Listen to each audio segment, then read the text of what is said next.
P Yadaiah Goud గారు సనాతన సందేశ కేంద్రం యొక్క సెక్రటరీ, ఆయన యొక్క కార్యక్రమాన్ని ముగించాల్సిగా కోరుతున్నాను.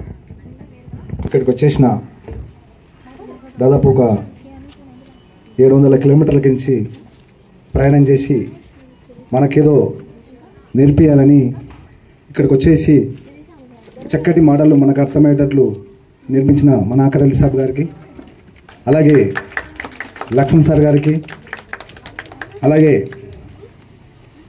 మాజీ కౌన్సిలర్ యాదమ్మబోధన గారికి, అలాగే వనజ మేడం గారికి, అలాగే నా ముందు ఉన్న ఆడపడుచులకు, అలాగే కాలిన పెద్దలు కాశన్న గారికి, అలాగే రామచంద్రయ్య సార్ గారికి, హనుమంతన్న గారికి, బలరామన్న గారికి, అలాగే హకీం సార్ గారికి, అలాగే సలాం గారికి, అలాగే అజీజుల్లా సార్ గారికి, హకీం మామ గారికి, అజీజుల్లా, తర్వాత ముజఫర్, అలాగే మా అన్న ఏం పేరు సార్ మీ పేరు? ముంతాజ్. చెప్పాలి, తెలుసా తెలియదు పేరు? ముంతాజ్ అమ్మమ్మ గారికి, పేరు పేరున ఇక్కడ వచ్చిన ప్రతి ఒక్కరికి ధన్యవాదాలు తెలుపుతూ, ఇంతకుముందుకు ఇప్పటికే మీకు ఆకలి అవుతుంది బాగా, ఇంకా నేను ఎక్కువ మాట్లాడితే లేచి ఇక ఏమవుతుంది. అయితే నేను మూడే చెప్పదలుచుకున్నా. ఇక్కడ వచ్చేసినాక మూడే మాట్లాడాలనుకున్నా. 1 నిమిషంలో నేను క్లోజ్ చేస్తా, ఎందుకంటే ఆకలి చాలా అవుతుంది. ఇంతసేపు ఆపినాము, ఇంకా ఆగలేదు. ఆపినా కూడా ఒకటి ఏంటంటే నాకు 3 అనిపించింది. దాంట్లో ఏంటంటే చెప్పబోయే ముందు ఒక మాట చెప్తా. మనం యాక్చువల్గా మన బాడీలో ఉన్న అవయవాలు ప్రతి ఒక్కటి పని చేయాలంటే ఏం చేయాలి?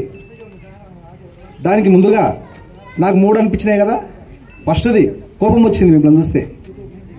ఎందుకంటే అసలు ఒక వ్యక్తి వచ్చి ఇక్కడ అసలు స్టేజ్ ఎక్కి మాట్లాడాలంటే ఆషామాషి కాదు. అది మాట్లాడి అంత చక్క మాటలు మాట్లాడుతుంటే చప్పట్లు కొట్టడం అంటే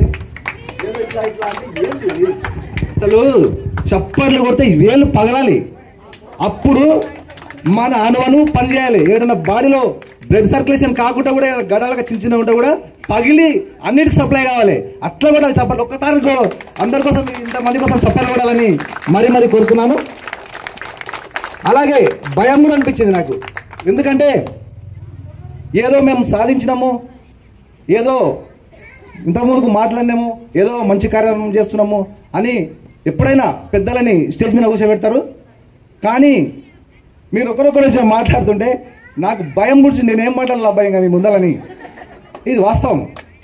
ఎందుకంటే 3 నెలల కించి మీరు ఇంత నేర్చుకున్నారంటే నాకు మీరు వచ్చి మాట్లాడక భయం అనిపించింది.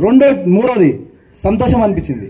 ఎందుకంటే ఇక్కడ మీరు ఓన్లీ మిషన్ నేర్చుకోవడానికి వచ్చారు, కానీ మీకు ఏం నేర్పాలో అన్నీ నేర్పినారు.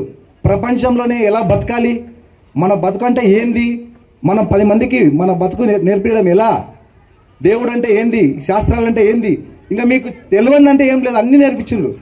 ఆ నేర్చుకొని నేను ఇప్పుడు కూడా తడబడుతున్నా. ఎన్నో స్టేజ్లలో మాట్లాడినా కానీ మీ ముందు తడబడుతున్నా మాట్లాడాలంటే. కానీ ఒక్కరు కూడా తడబడకుండా ఫ్రీగా ప్రశాంతంగా మాట్లాడుతుంటే నా ఎంట్రికలు లేచి నిలబడ్డాయి సార్. వాస్తవం చెప్తున్నా ఇది. ఎందుకంటే నాకు అనిపించింది దీంట్లో మిషన్ నేర్చుకున్న రాని వాళ్ళు ఎవరు ఉంటారమ్మా? చేతులు లేపండి ఒకసారి. నేర్చుకుంటే రాని వాళ్ళు ఎవరు లేరా? లేపాలి, సిగ్గుపడకూడదు ప్లీజ్, లేపాలి. వాళ్ళు ఏమంటున్నారు తెలుసా? నా మనసులో మాట, మేము ఎంత పెద్ద కోల్పోయినాము, మేము కూడా వచ్చుంటే వాళ్ళలాగా నేర్చుకుంటున్నాం కదా అని బాధపడుతున్నాం. మీరు ఏం బాధపడకున్నామా, నెక్స్ట్ కూడా బ్యాచ్ తయారు చేస్తాము. పక్కా బ్యాచ్లో మిమ్మల్ని ముందు మీ పేరు ఇవ్వండి. అదొకటి. ఇంకొకటి ఏంటంటే మనము ఈ టైలరింగ్ కోసము నేర్చుకోవడానికి వచ్చినాము, నేర్చుకున్నాము. మనము నేర్చుకున్న తర్వాత ఒక్కటి ఉదాహరణ చెప్పి నేను మొదలు పెడతా. ఒక టైలర్ నాకు తెలిసిన వ్యక్తి, మా రిలేటివ్ కావాలి, హైదరాబాద్లో ఉంటారు. భార్య భర్తలు ఇద్దరు టైలరే, అప్పటికి నుంచి ఇప్పటి వరకు కూడా టైలర్లే. ఆ టైలర్ పని చేసుకుంటూ 2 పిల్లల్ని పోషించుకుంటూ ఒక మంచి బంగ్లా కట్టుకొని 4-5 ప్లాట్లు జమ చేసుకొని వాళ్ళని చక్కటి చదువులు 5 చదువులు చదివించి వాళ్ళ మ్యారేజ్ చేసి వాళ్ళు ఒక ఉన్న స్థానంలో నిలబడ్డారు. మనకు ఎగ్జాంపుల్ వాళ్ళే. ఏదో నేను కథ చెప్తాను, జరిగింది చెప్తున్నా. అందరు కథలు చెప్తారు, నేను జరిగింది నా కళ్ళ ముందు జరిగింది చెప్తున్నా. కాబట్టి అప్పుడు ఏదో వాళ్ళు చేసినప్పుడు ఏమి లేవు, టెక్నాలజీలు ఏమి లేవు. మా మిస్సెస్ ఒక రోజు నన్ను జాకెట్ తీసుకురావడానికి తీసుకుపోయింది, ఒక వర్క్ ఇద్దాం దాన్ని. పోతే ఆడిపోతే ఆ రేట్లు చూస్తే భయం అవుతుంది. 5,000, 10,000, 15,000, 20,000 ఏంద్రా నాయన, ఇవేం రేట్లు నాయన? మనం ఇంటికాడ కొట్టించుకుంటే 50 వంట ఉంటుంది, కానీ ఇవేం రేట్లు అంటే ఆ నాణ్యత, ఆ టెక్నాలజీ, ఆ పనితనం అలా ఉంది.